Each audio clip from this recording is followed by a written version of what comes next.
Live 5 for 6 Skyview Network, sponsored by Terry Lambert Hyundai. Now on News Channel 6 at 6, saying goodbye to a major member of the Augusta arts community. We're going to hear from friends and colleagues of Scott Seidel as your news at 6 starts now. Live from Television Park, this is WJBF News Channel 6 at 6.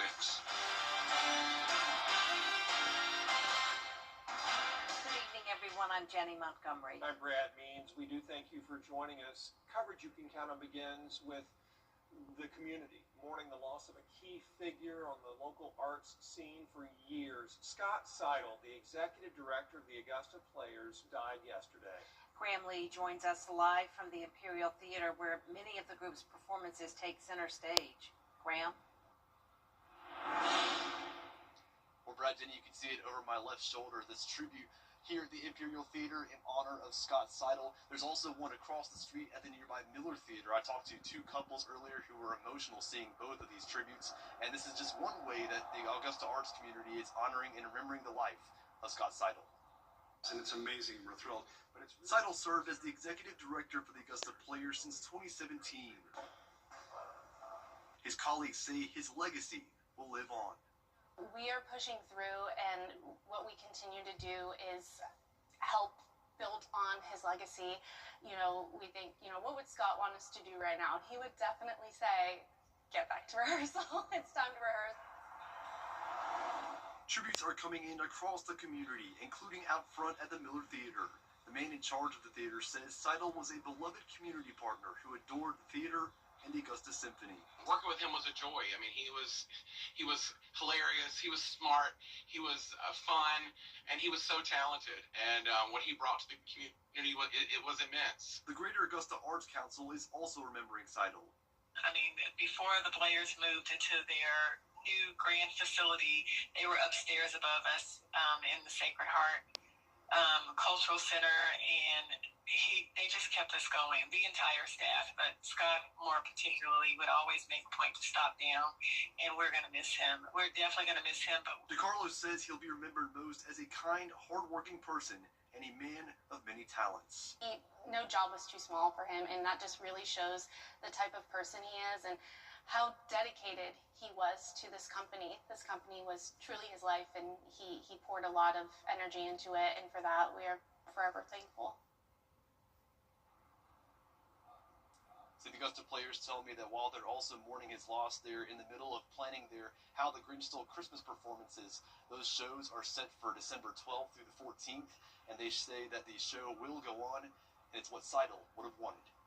Live in Augusta, Graham Lee, WJBF News Channel 6. It is time now for a first check of the weather. And for that, we want to check in with Chief Meteorologist Jenna Mitachi. And like you can see there with Graham, it is dark outside now. The sun set around 30 minutes ago, but we're still seeing this nice orange hue in the sky on our Terry Lambert Hyundai Skyview cam over at the airport. You can also tell that a few clouds have moved in, and tonight will become a bit cloudy, but we didn't have any rain today. Once again, it's been super dry lately, and that trend continues, at least for now. We also had a cold morning, started out our Monday at 41 degrees, but then warmed up to 74 this afternoon. Nearly 10 degrees above average. Now, currently, we're seeing upper 50s to upper 60s, 67 in Evans, 68 in Louisville, but Aiken only at 59 degrees, 62 in Augusta, 66 in Crawfordville, and 68 in Waynesboro. Some clouds are moving in, but no rain across the two-state for now. We still have dry air in place with high pressure to our northeast. That's putting our dew points only in the 40s and even some 30s. So winds are coming out of the southeast, though. We're going to start to see more moisture coming in, but the winds are light, only up to 6 miles per hour. And for the rest of your evening, we're going to see the rest of the CSRA drop into the upper 50s by 8 p.m., 56 by 10. But it's not getting too cold for our Tuesday morning. Low temperatures around 10 degrees warmer than they were today. And then notice our afternoon high all the way up to 80 degrees, followed by that rain chance on Wednesday, and then that comes with the big cool down by Thanksgiving Day. I'll have a look at your futurecast as we time out these storms on Wednesday. Coming up, back to you, Brad. Jenna, thanks. 9 people are in the Columbia County Detention Center facing charges in connection to Operation Foul Play. Grovetown Police and the GBI led the way on this, focusing on alleged child predators in the CSRA. Those suspects accused of going to meeting locations where instead of meeting with a child, the Grovetown PD was waiting for them. Charges include computer pornography, child exploitation, and human trafficking. The Richmond County Sheriff's Office is investigating a shooting. It happened last night on Brenda Court in Augusta. Deputies say two women were fighting. One of them pulled a gun and shot the other. No word on the victim's condition. Aiken County looking for input on upgrades to Oscaga Lake Road. They're doing a new study right now. It covers Oscaga Lake Road from Edgefield Road down to Canal Street. That corridor connects neighborhoods, businesses, churches, a couple of volunteer fire departments, and Graniteville Elementary. It's busy. County planners say growth in that part of Aiken County is driving the need for safer intersections, better traffic flow, and possible pedestrian improvements. Creating different things for people to be more active in the community as far as just riding bikes, sidewalks, walking. I think that's a great idea. Just face the facts. We're not a sleepy little town anymore. We've grown up. There's more traffic. We have to get safer. The road's got to be improved, and I'm glad they want our input. Public meetings planned throughout next year. Final plans expected by late 2026. The world's busiest airport is preparing for a major Thanksgiving a food giveaway at Julian Smith Casino this morning. Several local churches came together for the event. Organizers say they've been doing it for nearly 20 years. We do this because we're servants. The Church of Christ. We're servants. We want to serve the community. We've been doing this thing for almost 19 years now. And with that, we're just grateful for the folks that come out. You know, there's a lot of folks, we take Thanksgiving for granted. There's a lot of folks that come out, don't know where their next meal is coming from. So we invite them in to sit down and have a good meal. And then if they want to take some food to go, we'll give them 2 places to go. Organizers say they hope to continue the giveaway for years to come. Coming up, indictments dismissed against 2 of President Trump's political opponents. Why a judge ruled in their favor. Next. Newsnation tonight. Chief meteorologist Jennifer Tracci is back with us now. Well, we're seeing a big variety of temperatures this week, along with a chance of showers and storms. I'll have a look at your futurecast when we return. Years ago, I lost my father in an auto accident. Miracle Advantage plan and up to 4 years of complimentary maintenance. So, learn more at mymmiracleadvantage.com, Facebook, or Instagram. The more furniture you buy, the more you save. All month long, save $100 when you spend $1,000. Save $200 when you spend $2,000. The more you buy, the more you save. Can you get huge Black Friday savings at Weinberger's Furniture? Yes, you can. The greatest stories often start small. A quiet beginning to something much bigger. At SRP, they'll help you take the driver's seat in life, giving you the confidence to move forward and the support to stand on your own, wherever the road may lead. SRP is here for you, for what you plan and what you never see coming. I'm so sorry. Because sometimes the smallest moments become the heart of your story. And when a new chapter begins, it helps to have someone you trust. At SRP, they stay one step ahead. So you can protect what matters most.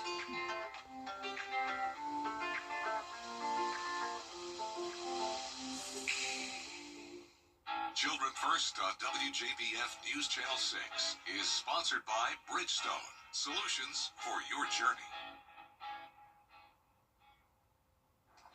Now, your most accurate forecast with WJBF Live 5/6. Welcome back. Here's a look at our Terry Lambert Hyundai Skyview Cam over in Aiken. It is a nice, dry, and clear night, at least for now. We are going to see more cloud cover move in later on this evening as we get ready for a chance of rain. Finally, Tuesday night into Wednesday. But here's a look at those current conditions in Augusta, 62 degrees, calm winds, low dew points, dry air is still in place. With those current temperatures in the upper 50s there in Wilkes County, and then some of us still in the upper 60s down towards the south. Our satellite and radar showing a few clouds moving in, but no rain for Georgia and South Carolina for now. There's the high pressure keeping us dry, but looking to the west of us, we're watching this low pressure system bringing scattered showers from Tennessee down to Texas. couple severe storms even possible as this low pressure system continues to track towards the east. Now for us, it's going to be a mostly dry day tomorrow, more clouds than sunshine, a few sprinkles possible throughout the day as we warm up big time, upper 70s to some places even getting to 80 degrees. So as we go into Wednesday morning, that's when we'll have the chance of severe weather for our western counties. This only stops around Thompson. The rest of us have a very low chance of seeing severe storms, and even our western counties included under this risk have a low chance as well. That cold front will really be losing its steam as it pushes closer to our viewing area. But here's a look at tonight at 8 p.m. Winds coming out of the southeast, clouds moving in with a few sprinkles possible throughout the day tomorrow. Those southerly winds really helping to warm us up ahead of this cold front. Then by Tuesday, 8 p.m., the main line is still well to the west of us, but it does push through our area after midnight, continuing into early Wednesday morning.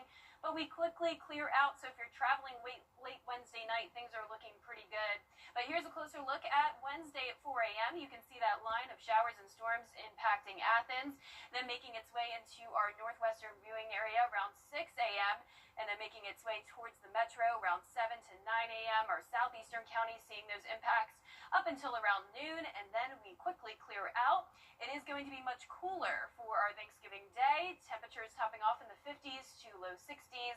Sunny and dry air moving in as well. So overall, a nice turkey day for us. You can see I'm going with 60 degrees in Augusta. Still very warm on Wednesday at 76, and then much cooler on Friday with those highs only topping off in the 50s and our lows in the upper 20s. Our 10-day forecast now showing those rain chances Tuesday and Wednesday, and then coming back into the picture over the weekend. But a nice dry stretch there to enjoy the holidays, and it is going to be getting pretty cold, low temperatures in the upper 20s. Now, congratulations to today's umbrella winner. That is Clyde Gray from Aiken, South Carolina. Clyde, you can pick up your Viper 6 umbrella here at the station and sign up to win yours on WJBF.com. All right, thanks a lot, Jenna. We appreciate it. Only a handful of local high school football teams still in the hunt for a state championship. We'll tell you about one of them that's got a lot to prove this week next in sports. Roddy Player here. The WJBF Live Viper 6 Skyview Network is sponsored by Terry Lambert Hyundai. Low prices, big selection, and committed to quality customer service. Now, WJBF sports coverage you can count on. Thanksgiving is in the air this week, and so are the footballs. High school football teams practicing on Thanksgiving week. It's kind of like a rite of passage in the sport. We've got 7 that are still alive. One of those teams is the Strom Thurmond Rebels. 11-2 Coach Andrew Webb's bunch is making their first trip to the SCHSL Class 2A semifinals since 2012. Last year, the Rebels were bounced from postseason play in the first round. Coach Webb says that motivation has them believing that they can take the next step, which in this case is winning an upper state championship, which would punch their ticket to their first trip to a state title game since winning it all back in 2005. Listen to what Coach Webb had to say. That was a tough pill to swallow, getting on that bus last year and having to ride home from Chester with our season over in the first round. You know, these guys used it as motivation, and we were able to learn from those tough losses, learn those lessons about how important the little things are, and this year we've taken advantage of them. Strom Thurmond will meet Fairfield Central this Friday at 7:30 p.m. It'll be just the second meeting all time between the two programs, the first coming in the quarterfinals of the playoffs back in 2014. Now, Strom Thurmond is just one of 2 South Carolina teams still in the state title hunt. The other is Class A #1 Bamberg Earhart. Coach Corey Crosby's undefeated Red Raiders will lock horns with Cross Friday at home in the Class A semifinal. As far as Georgia goes, 5 teams remain in the GHSA quarterfinals, and here are the matchups. Burke County traveling to Rockmart. Thompson goes to Columbus to take on defending Class 2A state champion Columbus Carver. Lincoln County hosts Brooks County. Screven County goes to Early County, and in Class A Division 2, and Jenkins County is on the road at Bowden. Of course, we'll have coverage of all those games during our Football Friday night show this Friday, which is going to air during the 11 p.m. newscast. Well, shifting to the NFL, yesterday it was the Atlanta Falcons getting the win against rival New Orleans.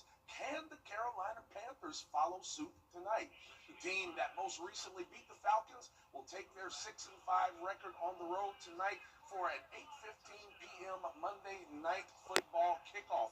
And they'll face the 7-4 San Francisco 49ers, who are trying to make it 2 straight wins after last week's 41-22 rout of the Cardinals. Panthers trying to keep pace with the Tampa Bay Buccaneers for tops in the NFC South Division. Panthers are 10-8 all-time in Monday night games. Brad and Jenny, they'll try to get 11 tonight. All right. Thanks a lot, Gabriel. We'll be right back. 2 steak biscuits for... Our 10-day forecast is showing that chance of rain Tuesday night into Wednesday morning. Some storms possible as well. Warm days for now, but then cooling down to 60 on Thanksgiving, 55 on Black Friday. Then we'll see another chance of rain Sunday into early next week as temperatures warm back up. Here is an unusual police chase from down in Palm Beach County, Florida. A cow named Pumpkin spotted Saturday night wandering through a neighborhood in the town of Wellington. It was not very cooperative as they tried to wrangle it, wandering across people's lawns, mooing along the way.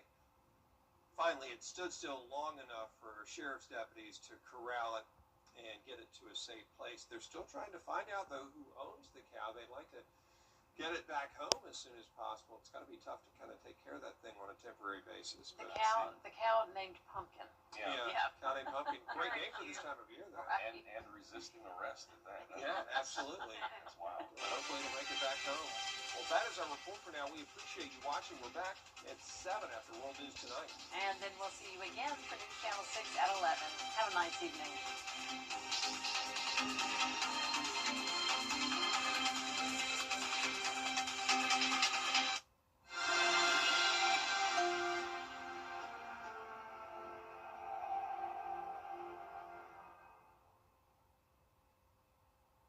Tonight, the breaking news, just as we come out, a confirmed